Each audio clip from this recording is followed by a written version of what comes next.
Hello， 大家好，我是说装修的小李哥。上一集我们听完了小李哥第一段的演讲，相信您对加拿大房子的装修风格和台湾、中国、香港的不同有了初步的认识。这一集我们就接着来聊聊，在加拿大的移民文化之下，一般想要找装修师傅的消费者可能会遇到哪些不好的事。喜欢房屋装修相关主题的朋友，请您订阅我并打开小铃铛，才不会错过任何的精彩影片更新哦。好，废话不多说，我们现在就开始今天的影片吧。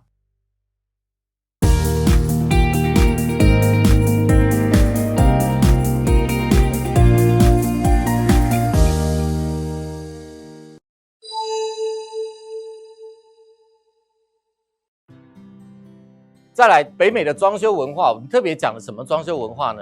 我们来介绍就是移民所造成的一个文化现象。有人说呢，在装修这一行不容易找到好师傅。好，我来告诉各位为什么。我们华人沟通方便，我们不要说装修了，大家看医生，谁的家庭医生讲英文的？应该很少吧？你在这边，你应该会找一个讲中文的家庭医生，或者找讲广东话的家庭医生，对不对？我们遇到这种事情，我们一定要找好沟通的，这才最重要。否则你哪里痛，我还要去查英文字典，对，太麻烦了，对不对？所以呢，装修也是一样，它是有一个专业的，你当然希望能够找到说中文的装修师傅。但是呢，我们都知道移民政策，来到这边的移民呢，大部分在台湾、在香港、在中国都不是做本行的，来这边才去转业。但去想你来这边转业，你在这边有生活压力啊。装修刚进入这一行，1个小时也就10几块的薪水，真的是不好啦。所以他也希望能快点自己接活啊。所以他是不是很快的，他的学习时间就被压缩了？再来，台湾怎么带师傅？台湾带师傅很简单啊，你跟了我做1年、2年、3年，那就看我会不会教你咯。但是你要知道，我付你薪水是找你来做事，还是找你来上课的？找你来做事的，每天还是以做事为主嘛，对不对？所以呢，好的话师傅会教你，不好的话会怎么样？不好的话就这样，不好的话就这样，真的。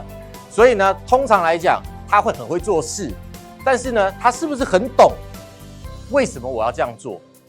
我柱子这样放为什么要多少距离打一根柱子？师傅会不会跟你讲？不会嘛，反正师傅帮你画好线，你定就好了。那他到现场做，就很容易出现什么？他知其然不知其所以然，因为以前师傅教他这样做。他就这样做，或者是说他在认知当中，台湾、香港或者哪里，他是这样，他是看人家这样做的，他就这样做，他就有人出现这种问题。这就是这个移民文化所导致的一些师傅的一些状况。那所以呢，我们这边呢就会碰到一些大家都不想遇到的事。什么事呢？我们首先讲最不想遇到的，这个真的是很少人会这样做，但是呢，会有一些装修诈骗，大家一定要小心。什么装修诈骗？我常常听客人讲我听客人说的。有一个师傅呢，大家都报4万块，结果呢，这个师傅跟他报2万，觉得哇太棒了。但是我常常说的一句话，天下绝对没有白吃的午餐。告诉各位，不但午餐没有，早餐晚餐都没有，好不好？遇到这种事结果也没签约，然后呢2万块收了，开工喽。好，那个师傅来放一把梯子，放2桶油漆，结束了，再也没出现过了。这类事我归咎叫做装修诈骗，就是呢那个骗子根本没打算要去帮你施工的，他就是要骗你钱。当然，怎么样去防止诈骗？当然就防止贪心啦，就是你自己要先不贪心，你就自然很不容易遇到诈骗的事情。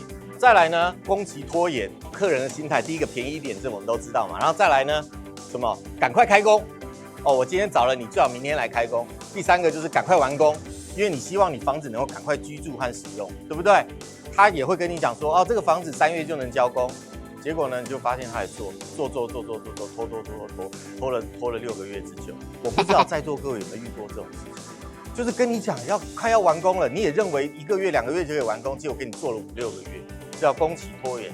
那造成工期拖延呢，有时候也不能怪师傅啦。第一个叫超量接单，什么叫超量接单？就是他同时接太多单在跑的啦。那我帮师傅讲句话，因为毕竟我是师傅，我绝对不会说这一定都。为什么呢？因为我们1年能做的也就只有那几个季节。有些工作比如说像外墙油漆啊，或者室外的相关工程，基基本上10月以后别想做了，都在下雨，对不对？然后呢，隔年下雨下到隔年的4月，对不对？我们有些工作是没有办法，所以呢，我们装修允许的季节很短。昨天我接到一个电话说，我想应征你的装修，我1年有半年是休息的，我希望来做你的装修工作。我说，那你做什么行业啊？他说，我开渔船的，我在钓螃蟹。我说啊，对不起，你不能做我们的装修工作。为什么呢？大家都知道，螃蟹季是7月到12月，这也就是我们装修季啊，对不对？那你在装修季的时候，你去钓螃蟹了，那请问一下呢，其他时间呢？那就是淡季，对不对？所以呢，7月到12月，那也就很多师傅希望在7月到12月接应你，这是人性，所以他就会超量接单，这是这样造成的。跟各位讲，知道怎么原因造成，你就能理解它预防。然后再来就材料短缺，所以有些时候这个就真不能怪师傅了。就如果你做一个橱柜啊，然后那个橱柜呢，对不起哦，你选的那个花色要加拿大工厂现场制作的，那完了，那个橱柜一定超过3个月。我拍完你橱柜画好图，然后我去工厂订完之后，最后帮你装好橱柜，至少3个月。为什么呢？因为他们单也排很长，因为这种工厂在加拿大非常的少，所以呢，它就会有材料缺货的现象。那有时候呢，有些关键的材料 Home Depot 它也会缺货。好，那这里跟各位讲一下，我们看到有时候 Home Depot 啊在特价，我们都会很紧张，你知道吗？它这个东西特价，照理讲我们可以趁机去薅羊毛，对，这时候赶快买，为什么？因为表示它要涨价了，它先用特价把现在这些东西卖完，卖完之后它会断货断一阵子，新的材料进来了，所以呢，它要特价表示它会断货。那所以呢，我们通常跟客户收了材料费之后，我就会尽可能尽快的去把材料给补齐，不然呢就会产生所谓材料短缺。再来就后期加价，那这个后期加价，我待会会告诉大家怎么预防。什么叫后期加价？就是合约定给你，就那个合约语焉不详，厕所1间，淋浴房1室，灯5个。然后结果他就说，不对啊，这个5个灯我就帮你装了5个灯啊，但是对不起，中间电线你要自己出。这都要讲清楚的。那这就是你会被后期加价。那有时候那个预算变动会很多，所以这个报价不确实，对不对？然后对结构不了解。什么叫对结构不了解？就是有些人他不是对这里东西很有经验，房子拆开了发现不是那样，有没有可能？有因为加拿大在一些政策上面，他鼓励人 DIY， 因为这里工资很高嘛，所以有些客人呢就讲说，那我省点钱，我自己买点工具，我自己干就好了。但是你自己干，你就不符合标准，然后你把这个屋子他也不知道卖给下一手，再卖给下一手，结果我们一拆开发现根本就不是那么回事。很多东西要重新做，他会对房屋的结构会不了解。再来对施工团队的掌握不足，那就是装修师傅专业的问题。水工、电工什么东西，它有相关的衔接，对不对？做工最怕什么？最怕返工啦。我房子都盖好了啊，这里电没有接好，少接入电，或者是插头没有把电线连上，完了。瓷砖做好了，打掉重做，那这就是浪费时间。再来就师傅的专业能力不足。师傅专业能力包括什么？第一个，包括对法规的不足。有些建筑呢，我们是会要请 permit 的 ，permit 呢，他就会 inspection， 他就会来检查，对不对？那你一开始你对法规就不足了，你来检查怎么会过呢？来检查以白人来讲都会跟你讲说，你们不用担心，不用担心，有检查我是来帮助你拿到使用许可的。但是不是啦？检查就按照建筑的 building code， 然后开始一条一条你这个，然后开始拿了量，对不对？因为那是关系到安全，安全是第一优先嘛，对不对？所以呢，对法规的不足，你就很容易造成什么检查不过就要2次检查，拆了重做，对不对？然后再来什么施工方法施工方法的不了解，用了不正确的施工方法，还有施工原理的不了解。我们最常见的就是说这边跟各位讲一下，淋浴房在台湾怎么做？做一个水泥的座嘛，对不对？水泥座上做一个玻璃嘛，对不对？我们就是淋浴房了嘛，对不对？但在这里建议大家不要这样做，因为呢，这里是木结构的房子，你去想一下木结构的房子平常房子只要一震动它就会摇。这震动包括什么？这震动包括你在上面走，东西掉下去都叫震动。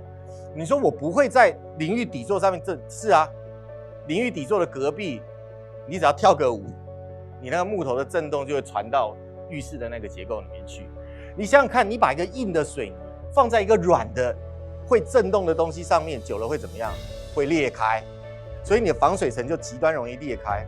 所以呢，在加拿大我建议大家真的非必要，什么叫做一定必要？就是如果你是残障厕所，那一定要这样做。但如果非必要，不要做这种，就是一个淋浴盆放下去。我说淋浴那种窄窄的、浅浅的淋浴盆，那你可以看我的影片中我也有介绍，尽量用这样的方式来施工。那如果对这个原理不熟，做了交工给你裂了算你的，但他交工给你之前，你就发现，不对啊，怎么砖开了，砖缝开了，是不是你就要找他返修？就是专业能力的问题。再来就是什么？对施工的流程的不了解。最后呢，就接下来材料的问题。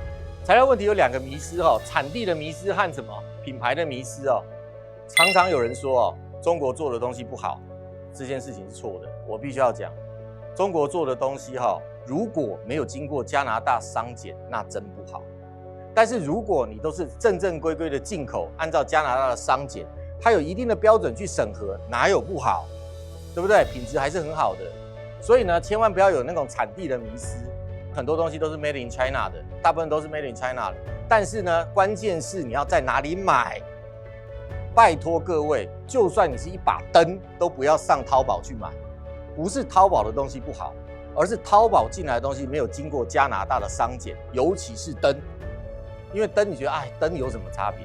对不起中国大陆的电压是多少？有没有人知道的？220伏特。加拿大有没有220伏特的电压？没有，好不好？加拿大是120和240，待会我会讲。所以呢，它经过变压，但是它变压呢，它一定要装一个变压器在上面。那个变压器会发热，发热就会影响电路，就会造成你跳闸。那呢，你一天到晚跳闸，你为了装这一路灯，电力的负担多了60%，你就会有什么火灾的风险，对不对？那你说淘宝灯真不好吗？没有不好，我不是说品质，只是它没有经过检查，没有经过标准化，这些事情我们要了解。所以产地的迷思，还有什么品牌的迷思？比如说一个马桶，常遇到客人3个品牌在这里，我说比较平价的，第一个科勒嘛，大家都知道科勒嘛，有些客人我一定要科勒的，但是同样品质的马桶，科勒就平平贵人家100块，但是科勒和 American Standard 都是中国做的2个人釉面什么，其实你比较不出来差别，对不对？那当然，如果呢你在预算上面你想要有一些节省的话，你可以用当地的牌子，你可以买到较高的品质。那些比较进口的牌子，就像同样的抽油烟机，方太的比较贵，对不对？那这些东西你是不是可以在品牌上面做一些调整？我不要用小牌子，但是我用可以的牌子，但是那个牌子没那么漂亮，所以不要有品牌的迷思。相信看完今天的影片，大家应该很清楚了。在加拿大做装修，您可能会遇到哪些不好的事？如果您也有自己的装修故事，欢迎您在下方留言和大家分享下一集小李哥就来告诉大家，该如何预防这些不好的事发生在自己的身上。因为时间的关系，今天的影片我们就先停到这边。最后祝你平安喜乐，我们下一集影片再见咯，拜拜。